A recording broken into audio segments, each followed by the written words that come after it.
नामदार डॉक्टर तानाजीराव सावंत साहेबांना जोरदार टाळ्यांच्या गजरात आपण त्यांचे स्वागत करू.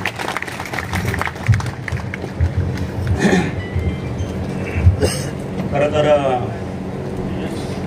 धाराशिव जिल्ह्यासाठी असणारं व्हिजन आणि आत्ताचा टायमिंग बघता हा मॅच होत नाही.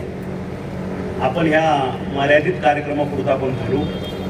ह्या माझ्या कार्यकालामध्ये आपण जवळपास 205 कोटीचा निधी आरोग्याच्या माध्यमातून वेगवेगळे हॉस्पिटल असतील, PSC असतील, ते बांधण्यासाठी आपण उपलब्ध करून दिला. सगळ्या फॉर्मॅलिटी आपण कंप्लीट केल्या आणि त्यापैकी पहिलं भूमिपूजन आज या ठिकाणी संपन्न होतं. आणि आपण बघितलं असेल की जे कॉन्ट्रॅक्टर महोदय आहेत, आपलं काय माने साहेब, तुमच्या MOU जे काय अग्रीमेंट होईल शासनाबरोबर त्याच्यातला 300 दिवसाचा पिरियड दिला आहे. मला हे अतिशय चांगलं आवडलं. 300 दिवसाचा पिरियड, 300 दिवस म्हणून टाकले. आलं लक्षात? म्हणजे 1 वर्षही नाही, 300 दिवस. आणि माझ्या तुम्हाला शुभेच्छा आहेत. जे काय आतापर्यंत जे काय ऐतिहासिक आपण हॉस्पिटल बघत आलो आपण तयार झालेले आपल्या भागामध्ये, अशा पद्धतीचं काम ह्या ठिकाणी चालणार नाही. तुम्ही ज्या पद्धतीचं आम्हाला एलिव्हेशन दाखवलं, ज्या पद्धतीचं तुम्ही एक डॉक्युमेंटरी दाखवली, इंटरनल अम्युनिटीज काय दाखवल्या, फीचर्स काय आहेत आतमध्ये ते दाखवलं, मला वाटतं याच्यामध्ये तुम्ही तुसभरही कमी करणार नाही ही तुमच्याकडनं माफक अपेक्षा ठेवतो. आणि ज्या दिवशी तुम्ही जसं आमदार साहेबांनी आता सांगितलं की हे 300 दिवसाच्या अगोदर 5 दिवस कमी असतानाच हँडओव्हर करा. 5 दिवस किंवा 300 दिवस, 300व्या दिवशी पूर्ण डॉक्युमेंटेशन ऑक्युपेशन कंप्लीट करून आम्हाला हँडओव्हर केलं तर मी माझ्या वैयक्तिक CSR फंडातून तुम्हाला 5,01,000चं बक्षीस त्या दिवशी देईन.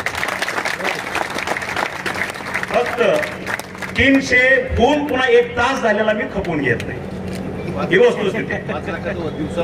हा, तो पुन्हा तो वेगळा. तो आता काही हे प्रायव्हेट नाव असतं तर मग तुम्हाला माझा तो काय तो हंटर दिसला असता. पण आता हे सरकारी आहे. त्याच चाकोरीमधनं आम्हाला सांगावं लागतं, त्या चाकोरीतनं बोलावं लागतं. पण त्याच्याशिवाय सुद्धा माझ्या जनतेला तुम्ही 300 दिवसात ही सेवा उपलब्ध करून दिली तर सर्वांच्या साक्षीनं मी सांगतो की तुम्हाला 5,01,000चं बक्षीस आम्ही याच ठिकाणी लोकार्पण करताना देऊ. त्याच्यामुळं ह्या सेवा एकदा उपलब्ध झाल्यानंतर आमदार साहेबांनी मगाशी सांगितलेलं की रेग्युलर खातं चालतच असतं, पण त्याच्याशिवाय सुद्धा आपल्या देशामध्ये आरोग्य विभाग हा पहिल्यांदा एक वेगळं आगळं अभियान राबवण्यात सक्षम आणि यशस्वी झाला. तो तुमच्याच माध्यमातून झाला. पहिलं अभियान आपण राबवलं, तुम्हाला नाव सांगता आलं नाही. आता मी ते मास्टरच आहे त्या डिपार्टमेंटचा म्हणल्यावर मला सांगणं गरजेचं आहे. माता सुरक्षित घर सुरक्षित हे अभियान आपण राबवलं. त्याच्यामध्ये 4,39,00,000 माता भगिनींच्या परीक्षण केल्या. कॅन्सरग्रस्त असतील, ब्रेस्ट कॅन्सर वगैरे, पुन्हा शुगर, परत त्याच्यानंतर हाय BP वगैरे बाकीचे इतर आजार, त्या शस्त्रक्रिया पार पडून आपण हे अभियान एका परिपूर्तीकडे पूर्ण करत आलो. त्याच्यानंतर इमिजिएट आपण दुसरं अभियान सुरू केलं, जागरूक पालक सुदृढ बालक. जवळपास 2,92,00,000 बालकांचं आपण परीक्षण केलं. त्यामध्ये 3 गट तयार केले, 0 to 6, 6 ते 11, 11 ते 18, 18 वर्षाखालील सर्व बालकं, मुलं मुली. तिसरं अभियान दिलं. खरं तर तरुण पिढी जास्त दिसते म्हणून सांगतो, त्याचं मला आवर्जून सांगावं लागेल. आरोग्य तरुणाईचे वैभव महाराष्ट्राचे. परत ऐका, ध्यान देऊन ऐका. आरोग्य तरुणाईचे वैभव महाराष्ट्राचे. आणि ह्या कॉम्पिटिशनच्या युगामध्ये धडपड करत असताना, पळत असताना माझी तरुणाई बेफाम सुटते आणि मग कुठेतरी फ्रस्ट्रेशन येतं. एखादी गोष्ट माझ्या झाली नाही, माझ्या मनाजोगी झाली नाही, मी अयशस्वी ठरलो, मी MPSC क्रॅक करू शकलो नाही, मी UPSC क्रॅक करू शकलो नाही, मी माझं ग्रॅज्युएशन पूर्ण करू शकलो नाही, मी एखादा कॉन्ट्रॅक्ट घ्यायला गेलो त्या ठिकाणी मला अपयश आलं, मी एखादं दुकान चालू केलं त्या ठिकाणी अपयश आलं. आणि त्याच्या मागचा तोडगा ह्या माझ्या आत्ताच्या तरुण पिढीला एकच दिसतो, परमिट रूम बिअर.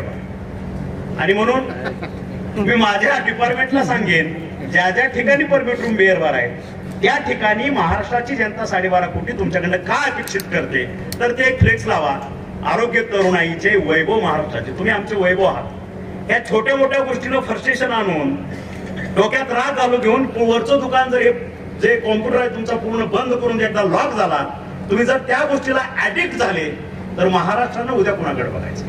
हे जे चाललेलं आहे हे सगळं तुमच्यासाठीच चाललेलं आहे, बरोबर आहे. अनेक विघ्न येत असतात, अनेक आपल्याला आव्हानं स्वीकारायची असतात. अपयशी यशाची पहिली पायरी असते. आणि म्हणून आपण काम करत असताना आलेलं पहिलं अपयश ज्याला पचवता आलं, मला वाटतं तो यशस्वीपणाच्या शिखरावर अगदी आरामात तो तरुण जातो. पण पहिल्याच अपयशाला जो खचून जातो मग तो त्या भानगडीत पडतो, त्या दरवाजाला नॉकआउट करतो. आणि म्हणून तरुणाईला माझं परत एकदा आव्हान आहे की ती दार न ठोठावता ज्याला आपण आव्हानित केलेलं आहे, ज्याला आपल्याला अपयश आलेलं आहे, त्याला खचून जायचं नाही. त्या आव्हानाला परत एकदा सामोरं जायचं आणि ती लढाई आपण जिंकू शकतो हे अनुभवात सांगतो. आपण हरू शकत नाही त्या ठिकाणी, हे ध्यानात ठेवा. कारण आता इथे सांगायला वेळ नाही, चर्चा करायला वेळ नाही. पण कुठलीही लढाई त्याला सोल्युशन नसतं किंवा आपण हरतच राहतो का, ही मानसिकता काढून टाका. ही मानसिकता काढून टाका की आपण हरतो हमेशा, सोडून द्या तो विषय. जिंकायचं डोक्यात आणा, ती मानसिकता ठेवा. तुम्हाला तुमचं कर्म सुद्धा साथ देतं, त्यावेळेस तुम्हाला तुमचा जे प्रारब्ध आहे ते सुद्धा साथ देतं. त्याला द्यावंच लागतं, पण तुमचे प्रयत्न कमी पडता का, हे एक माफक अपेक्षा आहे. आणि म्हणून आज आरोग्याच्या बाबतीत आपण महाराष्ट्र परिपूर्ण अवस्थेकडे नेण्याचा प्रयत्न करतोय. गेल्या 1.5 वर्षामध्ये वेगवेगळे उपक्रम राबवले, वेगवेगळ्या नाविन्यपूर्ण योजना आणायचा प्रयत्न केला गेला. आणि त्यामध्ये माननीय मुख्यमंत्री असतील, माननीय उपमुख्यमंत्री असतील, ह्या सगळ्यांची साथ, सगळ्यांचं मार्गदर्शन, आमचे सगळे लोकप्रतिनिधी यांचं मार्गदर्शन, यांचा सल्ला तितकाच मोलाचा ठरतोय. आणि म्हणून तुम्ही बघितलं असेल 15 ऑगस्ट 2023 पासून आपण आपल्या संपूर्ण महाराष्ट्रभर मोफत उपचारिक संकल्पना राबवली आणि त्याला महाराष्ट्रामध्ये इतका प्रचंड प्रतिसाद मिळाला की आपल्या ओपीडी आणि आयपीडी, आता आमच्यापेक्षा हे जो समोर बसलेला स्टाफ आहे त्यांना कळत असेल की जवळपास दुप्पट तिप्पट ओपीडी आणि आयपीडी आहे मोफत याच्यामुळे. आणि मग मध्यंतरी थोडं आपल्या मीडियाच्या माध्यमातून औषधं संपली, पण ती औषधं संपली. माझं एक काम असतं की मी कुठल्याही गोष्टीचा रूट कॉजला जातो की औषधं संपली ह्याची काय अवई सुरू झाली, याच्या मागचं बेसिक कारण काय.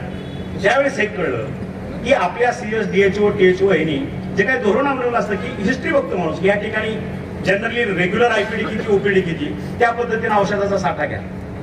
पण ज्यावेळेस 15 ऑगस्ट 2023 पासून ओपीडी आपले मोफत उपचार सुरू झाले, त्याच्यामध्ये दुप्पट तिप्पट पेशंटचा भरणा झाला. त्याच्यामुळे महिनाभर घेतलेला औषधाचा साठा हा आठवड्यामध्ये संपायला लागला. ते समजेपर्यंत आपल्या मीडियाने पटकन, कारण आपला मीडिया किती अभ्यास आहे त्याच्यातनं कळलं. आणि इमिजिएट आमच्या मुख्यमंत्र्यांनी उपमुख्यमंत्र्यांनी आदेशित केलं की हे औषध खरेदी पटकन खालच्या स्तरावरती द्या आणि त्या ठिकाणी औषधाची कमतरता पडणार नाही, त्या पद्धतीचं धोरण अवलंबलं. आणि आता तुम्ही बघितलं असेल दुप्पट तिप्पट आयपीटी ओपीडी चालू असताना सुद्धा औषध किंवा कुठलीही कमतरता आपल्या ठिकाणी नाही. बादल्यांच्या बाबतीत बघितलं असेल महाराष्ट्रामध्ये किंवा भारतामध्ये पहिल्यांदा ह्या आरोग्य विभागामध्ये आपण ऍपद्वारे फेसलेस ट्रान्सफर सगळ्या केल्या. जवळपास 11,000 लोकांच्या बदल्या आपण त्या ठिकाणी केल्या. आता परवाची भरती TCSच्या मार्फत केली, सगळे पेपर झाले. सगळ्या विभागामध्ये तुम्ही बघितलं असेल त्या विभागाचा पेपर फुटला, त्या विभागामध्ये लोक पकडली, त्या ठिकाणी 200 मार्क होते, 200-250 मार्क पडले 200 पैकी. असं सगळा घोळ चालू आहे. माझ्या डिपार्टमेंटमध्ये तुमच्या सगळ्यांच्या सहकार्यानं न भूतो न भविष्यती अशी 11,000 लोकांची एक्झाम आपण पूर्ण केली. त्याचं पेपर चेकिंग जवळपास 99% कम्प्लीट होत आलेलं आहे. जे काही त्याच्यामध्ये हरकती आहेत ते आता 2-3 दिवसात संपतील, त्याचा रिझल्ट डिक्लेअर होईल. आणि मला वाटतं मंथ एंड पर्यंत जवळपास 90% लोकांच्या मेरिटनुसार त्या ठिकाणी भरती प्रक्रिया पूर्ण होईल. त्या ठिकाणी कुठलाही अनागोंदी, कुठलाही भ्रष्टाचार आणि कुठलीही वशिलेबाजी चालणार नाही. परत एकदा खात्याला सुद्धा तुमच्या मार्फत ठणकावून सांगतो अशा पद्धतीचं खातं चालतं. आणि ज्या पद्धतीनं आपण एक एक एक एक पाऊल पुढे चालतोय, लोकांची साथ मिळते, चांगलं काम करण्याला साथ मिळते.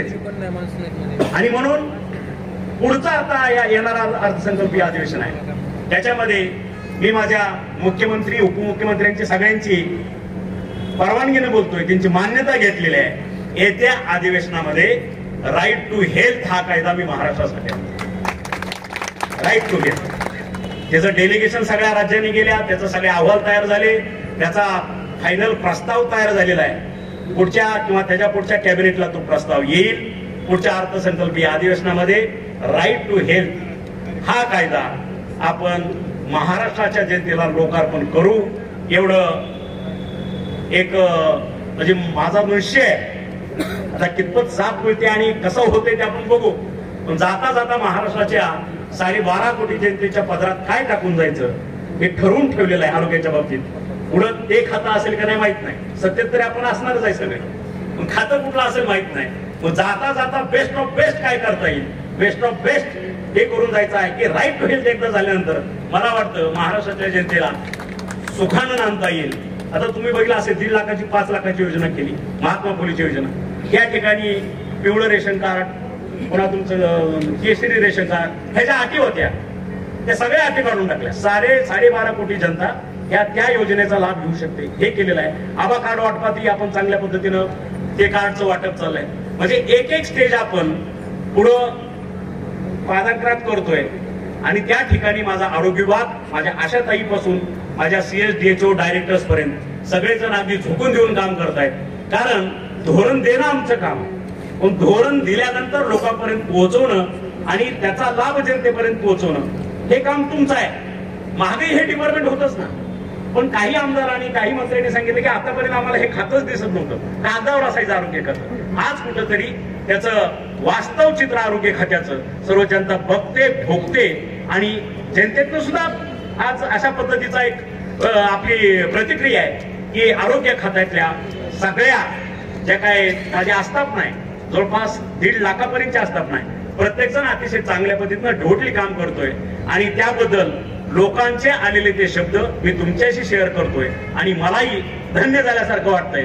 कारण आतापर्यंत आपल्याला मार्गदर्शक चांगल्या पद्धतीचा नसेल म्हणून कदाचित आपण लेथर्जिक राहिलेला असाल. आणि ह्या 1.5 वर्षामध्ये तुम्ही जे काम केलं आहे ते अभिमानास्पद आहे आणि त्याबद्दल मी माझ्या संपूर्ण खात्यातील माझ्या स्टाफला धन्यवाद देतो. अशाच पद्धतीने आपण 12.5 कोटी जनतेची सेवा करावी एवढा आपल्याला एक आदेशित करतो आणि मी माझे 2 शब्द संपवतो. जय हिंद, जय महाराष्ट्र. धन्यवाद.